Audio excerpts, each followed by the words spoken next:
Happening now, we could find out more about a fire near New Mexico Tech that seriously burned 3 workers yesterday. Yeah, we know it was supposed to be a controlled explosion, but it really ended up being anything but that. News 13's Alex Goldsmith has that story.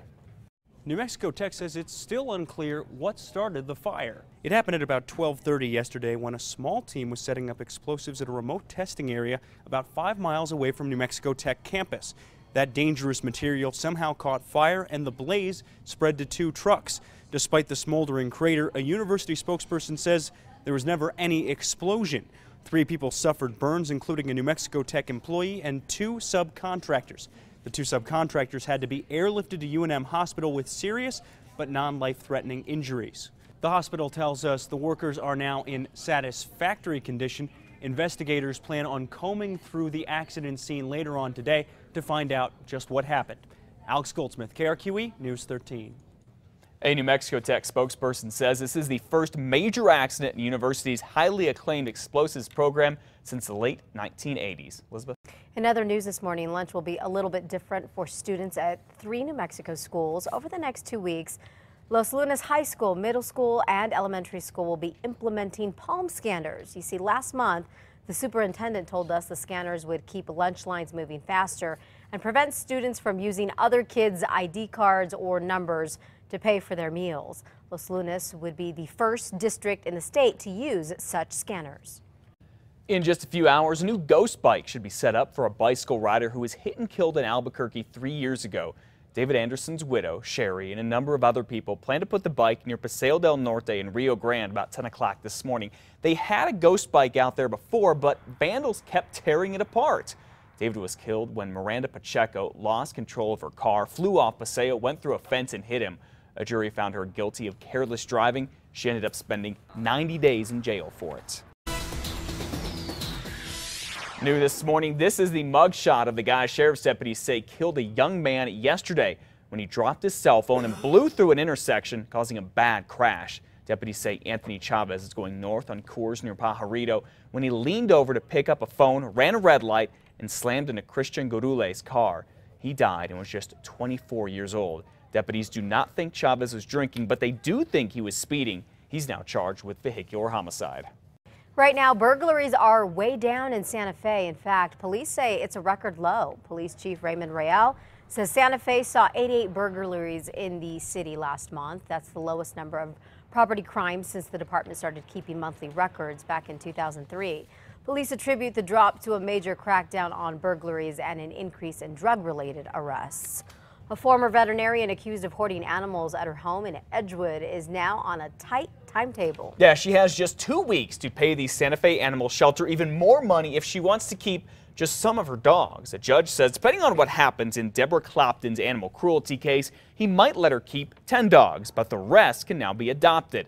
Last month, remember, sheriff's deputies took 48 dogs from her home. Some of them had puppies, and now a total of 78 are staying at the animal shelter. That's already cost it close to $40,000. Ideally, it would be nice to get them homes as well, because the shelter is a nice place, but it's not a home. But we hope to work with her and to work with all the other dogs that we can make sure that these animals have a great outcome.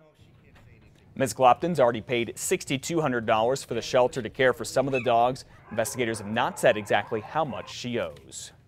Well, jobs could be on the line at a nuclear waste plant in southeastern New Mexico. Congressman Steve Pierce says that WIPP, the Waste Isolation Pilot Plant in Carlsbad, is running out of radioactive waste to process, and that could mean lost jobs. Right now, WIPP can only process waste from the Department of Energy, but Congressman Pierce has introduced a bill that would allow WIPP to take waste from any federal agency. What will soon be a new road in New Mexico City is expected to also bring the hope of something more. Crews recently broke ground on the Christopher Road in Belen. It sits where the city hopes a new hospital will eventually go up. Valencia County has collected more than $15 million from a special tax to fund the hospital, but has yet to decide where it will be located. Both Belen and Los Lunas are interested. Belen hopes this project gives them the upper hand. Valencia County has needed a hospital for a couple of decades now after the last one closed. We've been working on the project for about 7 years, and we believe that we're ready to build a hospital here in Belen. In the next few months, crews will add a sidewalk, landscaping, a roundabout, and a hospital entrance. The nearly $2 million project is being paid for with money from the state legislature. You know, the drought is going to be a hot topic again today. Yes, it is. And this time it'll be Bernalillo County commissioners talking about it and even more fire restrictions. News 13's David Romero is live out on Tramway near the Sandias. So, David, what kind of restrictions are we talking about here? And are these things getting expensive to put in place?